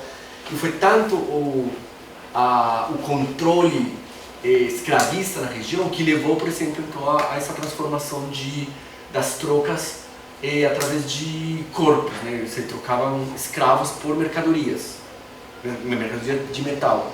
Isso levou a uma situação bem tensa, justamente de guerras permanentes entre eles, porque era estabelecer alianças com o Barão da Borracha para conseguir mercadorias, para conseguir alianças e enfrentar outros povos. Mas chegou um momento nessas guerras que essas guerras se tornaram insuportáveis. E eles começaram a se identificar como parentes, especialmente através das substâncias. É muito importante isso. Porque todos os povos chamados de centro, eles não se conheciam como povos do centro. E depois da borracha, que eles, segundo Echeverri e outros pesquisadores, eles fazem uma elaboração de quem é nosso inimigo. Nosso inimigo é aquele que traz mercadorias e armas. É o não indígena, o branco, que na língua Witoto é chamado Riama, que significa o canibal insaciável, justamente de consumo de corpos. E o Tolstói vai falar um pouco disso na obra dele, sobre o colonialismo, eu e Savage, mas chega um momento em que quem é aquele inimigo? E aí eles começaram a reconhecer justamente que são aqueles que não plantam e consumem uma série de substâncias, como ambio de tabaco que é uma pasta de tabaco de lamber, e a folha de coca, mambe. Então, eles começaram a se identificar, bom, somos povos de plantamos mandioca e consumimos mandiocas, diferentes variedades. Plantamos coca e consumimos coca. Plantamos tabaco e consumimos tabaco. Somos filhos de coca, tabaco e mandioca. De alguma forma foi essa operação aí política que eles fizeram. E aí, a gente consome tabaco de forma... a gente chupa o tabaco, não é rapé esnifado pelas narinas, né? Esses são os povos lá embaixo, perto da boca do rio. E aqueles que consomem ayahuasca, eles são perto da nascente do rio. Então eles, de alguma forma, estabelecem uma diferença entre aqueles que consomem rapé, tabaco esnifado, e aqueles que consomem ayahuasca mais para a parte andina. Eles falam, bom, a gente está no centro, somos povos do centro. Povos do centro. Também algumas referências geográficas com rios especiais.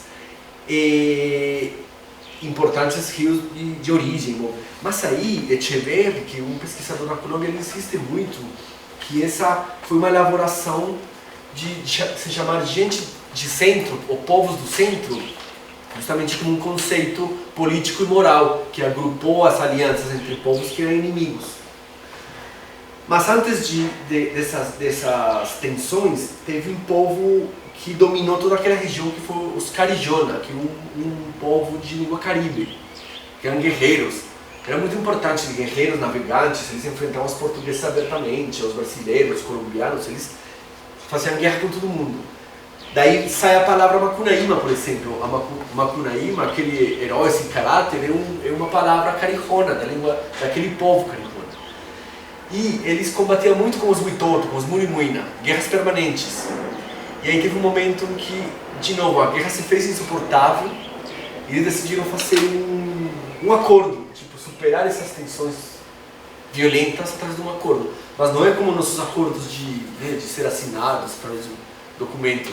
Aí o acordo foi, vamos fazer um baile maloqueiro, um baile ritual. E aí então fazem uma primeira troca de substâncias, que aí conectam com a ideia de como se transformam corpos quentes em corpos doces, ou frios. E aí esfriar esse corpo tem a ver muito também com o consumo de substâncias. E que isso se faz desde os tempos antigos, antes da borracha, nas guerras entre carijonas e Witotos. E aí fizeram, bom, vamos parar essa guerra. Então, aí eles se encontram líderes Witotos, o Murimuina com Caricona, e eles trocam. Os Witotos oferecem bebida de mandioca, coca e tabaco, e os carijonas vão oferecer mel de abacaxi e suco de cana. E aí fazem, tipo, com desconfiança, essa substância por ser veneno. Lá toda a substância é uma coisa para desconfiar, mas entre eles terminam aceitando. E aí o acordo é, vamos fazer a festa na Maloca Witoto, que uma maluca chamada Guaymaraia, que é um lugar específico lá. Mas as músicas vai ser carijona. Um pouco como que, tipo, a discoteca, a balada é o Witoto, mas o DJ vai ser carijona. E aí os carijona vai ensinar muitos dos cantos para os Witoto na língua carijona. Bom, e esse foi como um acordo de superar a guerra. Foi um acordo de paz antigo, que se mantém até hoje. Os carijona continuaram guerreando até o extermínio quase total, só ficam algumas poucas famílias. E a única prática cultural que sobrevive dos carijona é a dança ritual que fazem os Witoto, que se chama baile de carijona. Que é muito, muito interessante isso, muito potente, né? Porque é a única prática que existe. E se lembra como um acordo de paz. Quando tem problemas dentro das comunidades, quando tem ameaças, se ativam essas danças que têm poderes transformativos de novo sobre os corpos para esfriar, ou para controlar o perigo, ou para afastar ameaças. E aí sempre mediados por substâncias, coca, tabaco e bebidas de mandioca, que fazem parte de como esfriar esses corpos, de fato. E aí, bom, você tem essa diversidade de povos que tiveram muitas guerras. Hoje em dia eles ativam relações de parentesco, se casam entre si para evitar ataques mútuos. É muito interessante também um pouco como naquele parentesco maçônico. Bom, eu acho que eu não gosto muito dos temas etnológicos, mas é interessante ver que as pessoas se casam entre si, incorporando inimigos para estabelecer alianças e se proteger mutuamente, né? E aí eu acho que, bom, a professora Beatriz Perrone tem um trabalho sobre dança e guerra, festa e guerra, justamente recria muito bem como o antigo inimigo, o antigo comandante das guerras, ele pode se tornar um convidado de festa, um anfitrião de festa. E aí se incorporar inimigos ferozes em anfitriões festivos e alegres. E são essas transformações que estão mediando as relações políticas, não só entre indígenas, também perante uma sociedade que está empenhada em negar seus direitos. E muito desse esfriamento se faz através das substâncias. O tabaco, claramente, quando você chupa muito tabaco, aquele ambiente de tabaco, você começa a suar frio, é um suor frio, você tem vontade de vomitar e excretar, é uma situação bem... E depois que passa esse efeito, justamente você sente muito um corpo frio. E eles falam muito de como esses corpos frios são corpos que não utilizam palavras agressivas, ferozes, ou palavras que podem gerar sofrimento no outro. Muitos dos acordos se fazem através de substâncias, mas também de cantos. Os cantos têm o poder de esfriar, os cantos têm o poder de transformar corpos quentes em corpos frios. E a troca de alimentos, o trabalho também, trabalhar depois de o esforço físico no trabalho, existe como uma ética das categorias associadas com temperatura. Quem trabalha, quem se esforça, quem produz alimentos, que tem abundância de alimentos, quem pode compartilhar, oferecer, de alguma forma é um corpo que está em equilíbrio, está frio. E, bom, está ligado também à beleza, mas... Bom, é um pouco por aí, não sei...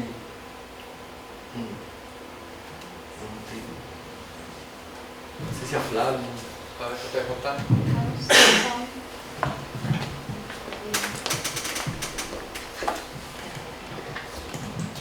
Eu tinha pensado uma coisa, mas aí escutando vocês agora eu já pensei em outras. Mas eu vou falar, acho que eu pensei primeiro. Eu sou Flávia, eu sou daqui do programa de pós-graduação, do doutorado, e como o Marco falou, eu trabalho lá na fronteira, em Tabatinga, Benjamin Constant.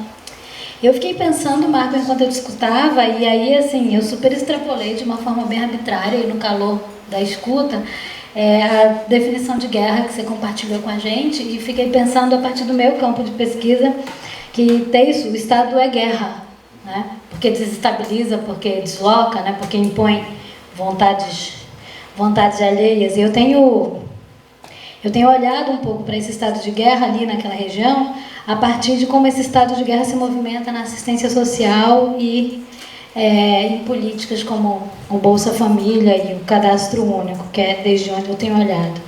E ainda reverberando o que você falou, uma coisa que tem me chamado muita atenção é que esse estado de guerra que atua através da assistência social, ele é muito informado por algo que eu tenho tentado chamar por duas representações muito fortes, forasteiras, como você falou, que articulam dois afetos. né, o perigo, né, a piedade, na verdade, primeiro, a piedade que alimenta o humanitarismo cristão, né, e militarizado, que o Arthur vai conhecer muito mais chegando agora na outra parte dessa fronteira, né, lá com a Venezuela, em Roraima, e também o medo, né, que se alimenta da produção do crime, né, que é muito, muito forte, muito presente para a gente que estuda, pelo menos no campo de políticas de defesa, assistência, proteção e segurança lá na Amazônia. E ao mesmo tempo, eu acho que esses afetos eles atuam reforçando essa ideia do mito do Estado ausente, né, que por vezes a gente cai na tentação de reiterar, dizendo que precisa de mais cuidado, de mais proteção, de mais equipamento, em se tratando da Amazônia sobretudo, ignorando ou não que é uma região onde esse estado de guerra já se estabeleceu, né, de forma muito forte, né, e forte aí no sentido de força, mas também alusivo às fortificações erguidas por todas aquelas partes, assim. E aí, pensando nisso, eu fiquei me perguntando, Roberta, né, como é curioso o fato de que... Curioso não, né? Mas, enfim, como nos ajuda a pensar como que a militarização e a assistência social, elas aparecem também, né, nesse estado de guerra no fluxo, né? Com recolhimento para essas instituições de tratamento, com a limpeza literal, né, dos espaços e dos corpos, com a higienização e tudo. Eu acho que tem aí algumas coisas que a gente pode conversar entre pontos de vista, perspectivas tão diferentes, né? Como é que esse estado de guerra né, chega aos corpos, né, dessas pessoas com as quais nós estamos interagindo nos nossos trabalhos. E aí, pensando no comentário que você fez agora, sobre a sua tentativa de avisar as pessoas que ia ter a intervenção da polícia e pedir para as pessoas saírem, eu fiquei me perguntando, fazendo um exercício mesmo de autocrítica nossa antropológica, pensando mais em mim. Eu vou dividir a interpelação, mas não é acusatória, é para pensar juntos mesmo. Quando é que a nossa intervenção é também guerra, né? No sentido de impor vontade alheia e alterar as sociabilidades? Porque eu fiquei pensando aí no dilema da tua angústia de retirar o senhor do lugar, e ele dizendo, não, mas aqui está a minha família, né? Aqui estão os meus. E aí eu pensando nesse nosso esforço já demorado de crítica ao humanitarismo, né, cristão, militar, na antropologia, pensar também nas armadilhas quando a gente também cai. Então, não é acusação, mas é pensar como é que, de trazer para a gente pensar isso, né? Quando é que a gente também atua assim, não sei, acho que é super importante agora a gente pensar nisso, descobrir modos de agir nesses contextos que nos ferem sobremaneira, mas, sobretudo, aqueles e aquelas, como você falou, que são corpos não privilegiados como os nossos, né? Obrigada.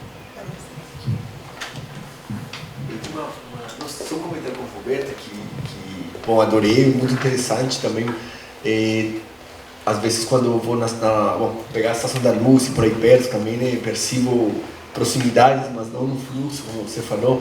Mas aí pensando muito, tua fala me fez pensar muito naquela série The Wire, né, a escuta. Porque assistindo aquela série, eu consegui, saquei de repente que para compreender o narcotráfico, para compreender o crime organizado, é necessário estudar o Estado. E na série fica muito claro essa relação entre narcotráfico, crime organizado e controle da cidade, da territorialidade urbana. Então fiquei, não sei, fazendo esse link aí só com... Poderia ser uma versão de The Wire brasileira, porque pensei, a série é muito boa mesmo, mostrando o que acontece nos bairros de Baltimore. E o controle de drogas, mas também de pessoas que moram lá e que fazem sua vida, e uma série de... Mas não sei muito, bom, recomendo, não sei. Bom, tá bom. Tem mais perguntas? Tem mais, sim.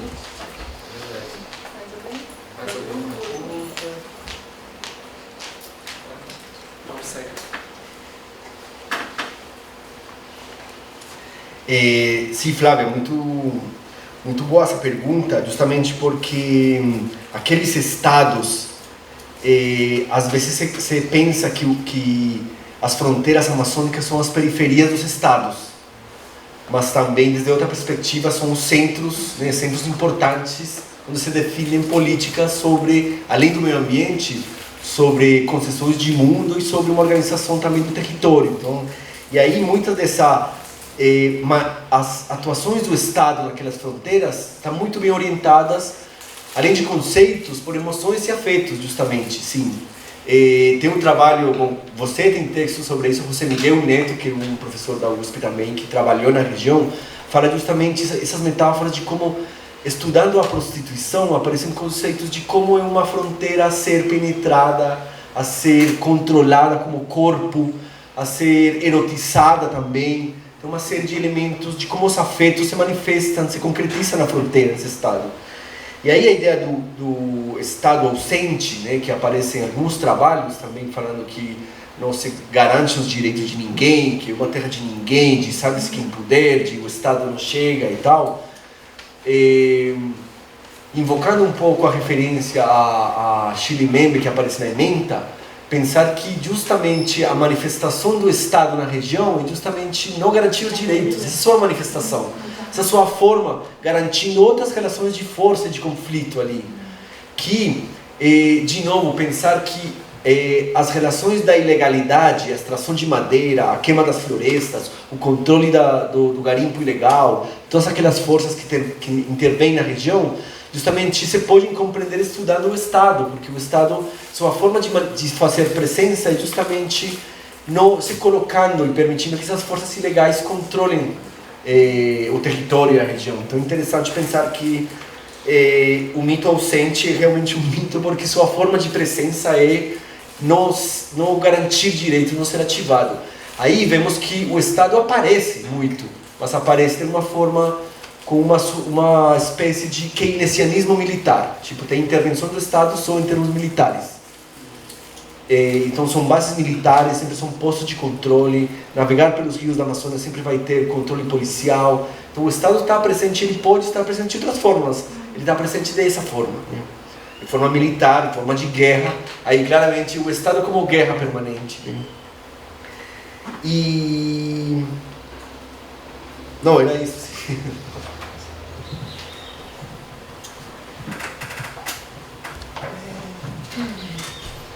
Agradecer muitas perguntas. Acho que o Estado é guerra, ali pelo menos sem dúvida nenhuma, e esse mito do Estado ausente na Cracolândia também é muito surreal, assim, porque muita gente que não está próxima reivindica isso, né? Não, porque o Estado tem... Assim, não conheço nenhum lugar no mundo que tem mais serviços do Estado do que nesse quadrilátero aqui. Tem... e assim, até mês passado, de ambas as forças, seja o Estado militar de guerra, que não é prerrogativa do Dória e não é novo, mas também um Estado da assistência social, o próprio governo do Estado fez um prédio que chama Recomeço, gigante da assistência social ali, né? Sabe? E que é isso? As coisas que não são só a força militar estão sendo fechadas agora, porque eles estão no propósito de acabar com a Cracolândia mais uma vez. O objetivo deles é levar a Cracolândia para um terreno atrás do Shopping D, como se eles decidissem. Estão, inclusive, tentando fazer acordo com o tráfico para diminuir o valor da pedra atrás do Shopping D, para ver se pelo valor da pedra a galera vai, assim. Isso segundo o síndico do prédio, que está nesse prédio aqui, ó. Aqui. Segundo o zelador, eles estão fazendo um acordo para diminuir o preço da pedra para ver se a galera vai. Obviamente, para além disso, já está tendo muita violência policial, fecharam todos os serviços, assim. Então, os lugares em que tinha alimentação, em que tinha dormida, em que tinha... fecharam todos. Essa semana, inclusive, cortaram a água do bairro. Então, por exemplo, todas as vigílias que a Craco Resiste faz lá, a gente, desde começou o verão e tal, não sei o que, a gente faz vigília molhada. A gente leva as garrafas d'água, porque a galera estava passando sede. E mesmo quando tinha água no estacionamento, que é do lado do fluxo, e o cara deixa algumas pessoas específicas do fluxo encher a garrafa para geral, e é onde a gente enche as nossas garrafas também para distribuir água. O Estado cortou essa semana a água do bairro. Então não tem água nem nos serviços que sobraram. De fato, a promessa é que até o fim do mês inaugure o prédio. Que, ó, essa foto é de maio. Os prédios já estão mais prontos que isso. Então, acho que essa coisa do Estado, particularmente, eu acho que o Estado é um grande golpe, uma grande furada.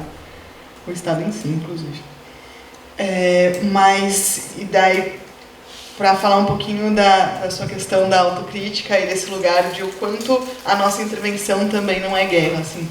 Isso foi uma coisa que me pegou muito no mestrado, assim, na pesquisa, e chegou uma hora que eu desisti da ideia de estar em campo como pesquisadora, assim. Era uma mentira que eu estava falando para a academia e para quem fosse que eu estava ali como pesquisadora, porque eu não estava.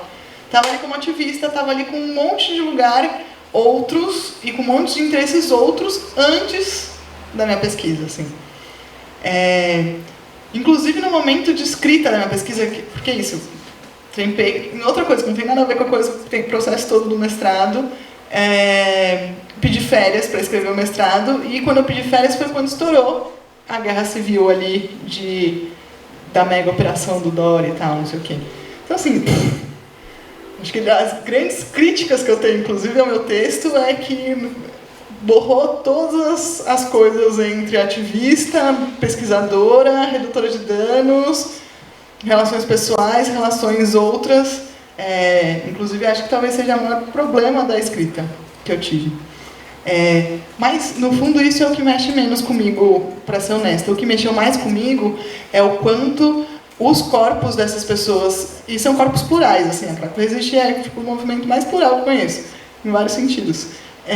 Mas como esses corpos reverberam ali, e reverberam de jeitos que não são previsíveis, pro bem e pro mal. Seja lá se existe bem e mal, mas para aquilo que a gente acha bom ou ruim. Então, no meu mestrado, eu terminei o mestrado falando disso, assim, o texto falando disso e usando dois exemplos, que é o Patolino e o Cadu. O Patolino como exemplo bom e o Cadu como... O Patolino é um cara que a gente conheceu no fluxo, que a gente começou a fazer as rodas de capoeira, ele começou a colar nas rodas de capoeira, e a nossa intenção de fazer roda de capoeira era fazer a vigília cultural, que a Vera que morava lá falou que tinha que... Quando a gente falou em fazer, o Montanha que morava lá falou assim, não, vocês têm que fazer a vigília. A Vera falou assim, não, então vocês fazem umas vigília cultural, porque ficar só aqui olhando pra nossa cara, já que vocês vão vir, faz um samba, faz uma capoeira, traz alguém pra tocar uma música, vocês vão ficar aqui fazendo o quê a noite inteira? Vão, né? E daí ela falava assim, daí se fizer isso, o nosso movimento vai ser muito mais divertido, vai vir muito mais gente. E uma das coisas que a gente fazia, então, era a roda de capoeira. Mas que era essa a intenção da roda de capoeira. O que aconteceu? Apareceu o Patolino, que começou a ir em todas as rodas de capoeira, começou a organizar as rodas de capoeira, capoeirista bom, que tinha sido reconhecido professor de capoeira pelo mestre dele, que estava ali morando na rua, desandado em vários sentidos. E a capoeira começou, a roda de capoeira, ele começou a organizar ele de um jeito que ele chegou uma hora pra gente e falou assim, beleza, vocês estão fazendo roda de capoeira aqui, legal, mas a gente precisa treinar, como que a gente vai ficar jogando na roda? Eu falei assim, legal, a gente precisa treinar, e quem que vai dar o treino? Ele falou assim, eu dou. Eu falei, massa, vamos treinar então. Daí a gente começou a fazer treino no fluxo, mas daí era ruim ficar enfiando a cabeça no chão ali, um monte. Daí tem o teatro ali perto, que tinha grama, daí a gente trocou ideia com o Gonzaga, que era a galera do teatro, pra gente fazer os treinos de capoeira no teatro. Deu uma semana, tinham 12 crianças do bairro tendo aula de capoeira com o Patolino da Cracolândia, assim. Isso reverberou na vida dele de um jeito que a questão do Patolino é álcool, assim, inclusive que é uma questão muito mais difícil que o crack em alguns sentidos, porque a abstinência de álcool mata, diferente da abstinência de crack. Então, e assim, o Patolino, ele em especial, fica no estado quando bebe, que é muito pior que grande parte das pessoas que eu vejo quando estão pegados de crack, assim. Enfim, daí o que ele fez? Nos dias que tinha capoeira, ele resolveu parar de beber porque ele tinha que dar os treinos. Depois, ele resolveu que ele tinha que parar de beber durante a semana porque ele cruzava bêbado com os alunos dele. E daí isso fez com... E daí a gente conseguiu um lugar para ele dormir num outro teatro ali perto. E daí o cara do teatro estava com um projeto de fomento e que trocou ideia com o Padolino e falou assim, não, beleza, então você vem dormir aqui na hospedaria do Faroeste, que é o teatro, em troca você dá treino de capoeira todos os dias na praça aqui na frente, no Largo General Osório, que é o largo onde no começo da urbanização de São Paulo era o Largo da Capoeira, onde as pessoas, porque ali tem a Rodo Samba e na praça era onde que era a capoeira. Enfim, nunca imaginamos, nossos corpos lá reverberaram de um jeito massa, né? Tá. Caso 2, Cadu. Era 2 de janeiro, quando a gente estava começando a fazer as nossas vigílias, e uma das coisas que a gente resolveu fazer, junto com a galera, foi assim, não, vamos fazer mini vídeos das pessoas da Cracolândia, falando sobre a Cracolândia e falando sobre a intervenção policial, para tocar as pessoas, né? Para a autoridade chegar em outros lugares e tal, não sei o quê. Se tivesse na internet, até punha o vídeo do Cadu para vocês assistirem. Assim, recomendo muito. Assim, foi a melhor coisa que a gente já produziu. E, porque foi daí o Cadu. Vamos lá, quem é o Cadu? Como que chama o vídeo, né? Cara, se você colocar no YouTube Cadu, Craco Resiste, acha, porque assim, tem 3 milhões de visualizações, é uma coisa assim, muito fora dos parâmetros de qualquer coisa que a gente produziu. E daí a gente, inclusive, esse dia ia filmar uma montanha, a gente no caminho encontrou o Cadu, que estava fazendo, o Cadu, o rolê dele era heroína, assim, ele virou usuário de heroína fora do Brasil, quando voltou pro Brasil não achava heroína, foi parar na Cracolândia, e daí é muito louco, assim, porque ele sempre falava pra mim da heroína como a redução de danos dele pro crack, porque quando ele conseguia arranjar heroína, ele dava um pico de heroína e ficava 8 horas de boa, conseguia fazer o rolê dele. Quando não tinha heroína, ele ficava o dia inteiro na Cracolândia, porque a onda da pedra dura super pouco, então ele ficava fumando pedra o tempo todo, não saía de lá.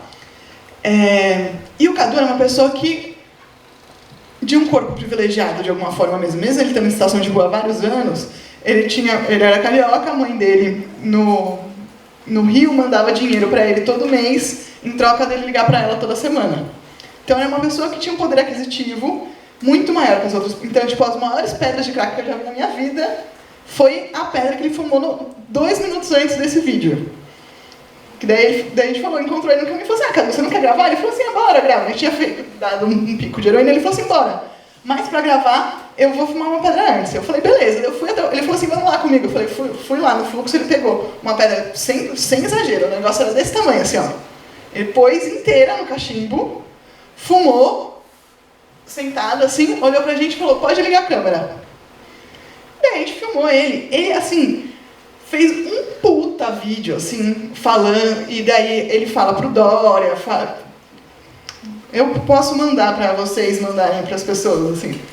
Tá com internet? Tem internet. Tem internet. Nesse daqui? Eu vou caçar pra vocês.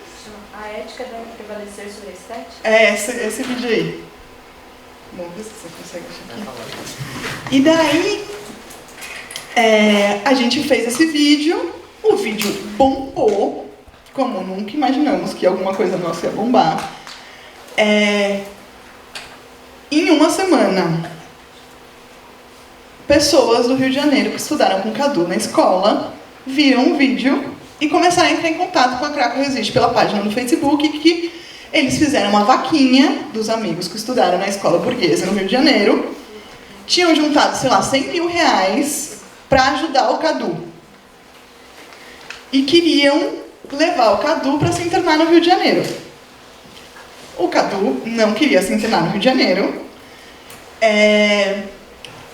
E a gente falava assim, chegava pro Cadu e falava assim, ó, mostrava, né, ó, fulano mandou essa mensagem, não sei o quê. Ele até mandava fazer uns áudios para as pessoas que ele gostava entre esses amigos.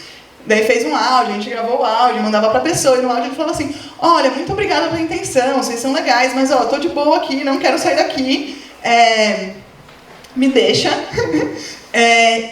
O que aconteceu? A imprensa começou a procurar o Cadu na Cracolândia. E o Cadu começou a andar com uma máscara do Batman. Tanto fez que tanto foi que tanto fez. E daí a mensagem que a gente gravou com o Cadu respondendo a galera da escola saiu na Veja, Rio, sabe essas coisas assim, que você fala assim, meu Deus, onde essa história foi parar? Até que um dia, segundo o que nos conta, porque a gente não estava lá,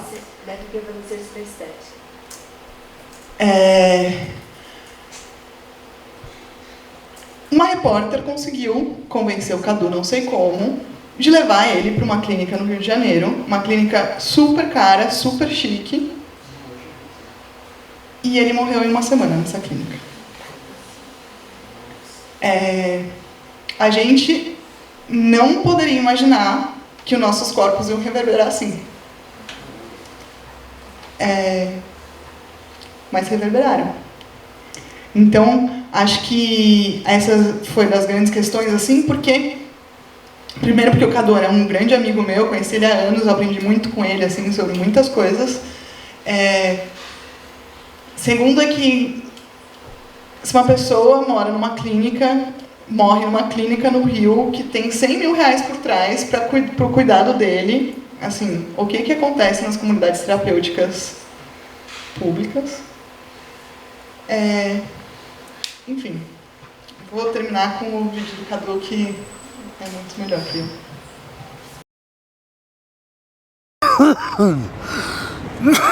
Então, essa Craco Resiste não é que o crack seja bom, seja ruim, o uso de droga presta ou não presta.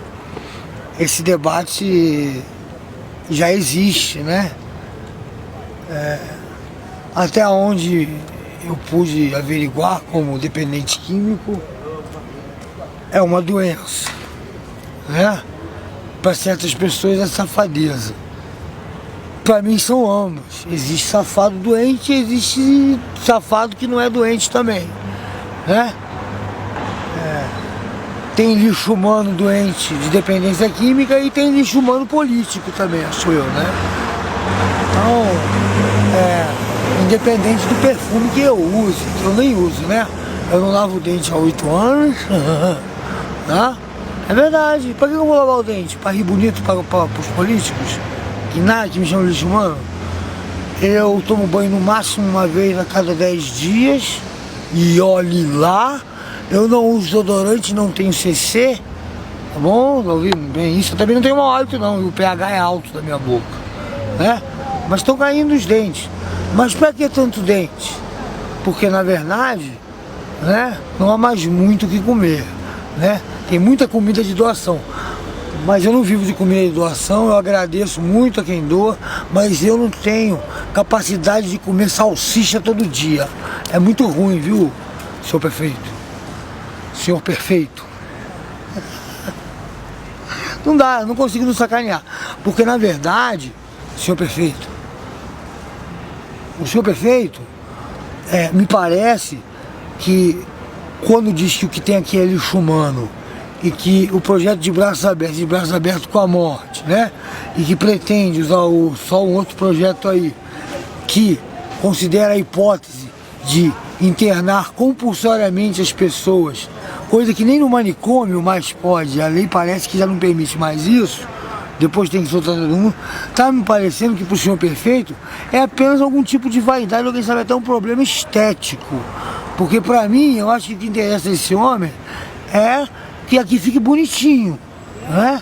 Eu também acho que tem que ficar bonitinho, só que os fins não justificam os meios. Isso deu em nazismo, e essa maneira de pensar pode dar numa espécie qualquer de nazismo aqui, certo? Ou errado, não sei. Eu não quero nem estar certo nem errado, eu só não quero além dos problemas que eu tenho, né? Que eu tenho que me sustentar, não é um problema, é normal, todo mundo tem que se sustentar. Mas eu tenho uma dependência química, eu tenho que sustentar alguma droga, é caro, viu? Eu durmo na rua por conta disso às vezes, a gente pega uma infecção ou outra, tem que estar se tratando, olha que beleza, como é que tá minha perna, né? Tá um lixo, não é perfeito. Mas o que ocorre é o seguinte, eu tomo antibiótico para isso. Eu tomo, o posto de saúde dá. Tem gente que ainda faz por onde, né? Que sabe que o seu problema estético está muito aquém, né? Do problema ético, que é a gente ter uma estética dessa no meio de uma cidade rica como São Paulo, né? Então, não adianta o senhor querer maquiar ou acabar com quem usa crack, com quem é lixo humano, de acordo com o seu julgamento, né? Que às vezes pode ser que não seja perfeito, não é senhor perfeito. Deve ser isso, não pode ser. Então vamos com calma, porque uma coisa eu digo para o senhor, o que há aqui não é o que há de melhor, mas também não é o que há de pior. Simplesmente há uma concentração de pessoas que sofrem de uma doença que infelizmente pode ser ligada, eu tenho que admitir, à criminalidade, tá? Agora, o senhor chegar e querer e tratar isso como um câncer, como já quiseram fazer em 2012, e extirpar o câncer, o que vai acontecer é que esse tipo de câncer não tem tratamento. Ele vai dar metástase na cidade inteira. O senhor vai desfazer uma Cracolândia para conseguir 20. Isso é inteligente? Ou então, para conseguir muita crítica pesada. Porque no final, né? Eu hoje tenho vergonha de ser brasileiro, não tenho orgulho não. Tenho vergonha. Mas lá no final, ainda sabe-se que o que tem por trás de pessoas pobres, dependentes químicas, não dependentes químicas, trabalhadoras, preguiçosas, deficientes, inteligentes, burras, o que for, tá? Existe o ser humano, né? E o que me parece, esse caminho que o senhor está querendo tomar para resolver isso, não é um problema. Para resolver essa situação, problema que vocês querem que seja, mas isso não é problema, essa situação, e ela ocorre mundialmente, em todos os lugares. Existe a solução chinesa, que é dar tiro na nuca das pessoas que usaram droga, e existe a solução, por exemplo, norte-americana, que é dar a condição das pessoas usarem a sua droga. Pra você ver, você me parece que é um cara que admira os Estados Unidos, né? Faz igual a eles, dá condição. Então, quer dizer, extirpar isso aqui não é por aí, tá? E existem lá no fim as pessoas voltando que sabem que existem seres humanos aqui. Eu ainda não tenho vergonha de ser humano, mas eu estou começando a pegar, porque após ouvir certas declarações como essa que o senhor fez, senhor prefeito, e é o seguinte, né? Eu acho que ninguém é perfeito, então, prefeito, agora eu vou te chamar de prefeito sem brincadeira, porque eu não estou brincando, não há problema nenhum em dizer, pô, exagerei aí, chamei um monte de gente de lixo humano e mal sei eu que tem cara ali que é formado em universidade, que tem outro que já foi um policial militar, que tem outro que de repente estudou no mesmo colégio que eu, que a maioria tem mãe, filho, irmão, que não nasceu de chocadeira. Eu entendo que no calor da política o senhor tenha dado uma declaração um pouco mais forte, mas ela causa receio, porque ela é bastante fascista. Ela é fascista, a gente não pode dar um passo atrás agora. Não nesse momento. A gente precisa andar para frente. Para frente é que se anda. Se o senhor já ouviu o Beto Guedes, ele fala bem claro. Vamos precisar de todo mundo. 1 mais 1 é sempre mais que 2. Né? Terra, és o mais bonito do planeta, né? Estão te maltratando por dinheiro. Tu que és a nave, nossa irmã, nossa mãe, não sei. Beto Guedes é maravilhoso. O senhor nunca deve ter ouvido essa música, pelo que o senhor falou, porque quem já ouviu essa música não consegue colocar todo um universo flutuante de 1000 pessoas, ele inteiro como um lixo humano, sabe? A minha vontade de chorar não é de raiva de você não, cara. É de tristeza da possibilidade de termos uma pessoa tão limitada com relação a compreender o outro, né? Com um poder tão grande, que é o de ser prefeito de São Paulo. O senhor tem um poder muito grande na sua mão.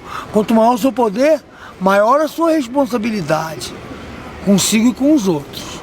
Então eu peço a sua ajuda para nós podermos conseguir não uma saída, um caminho digno.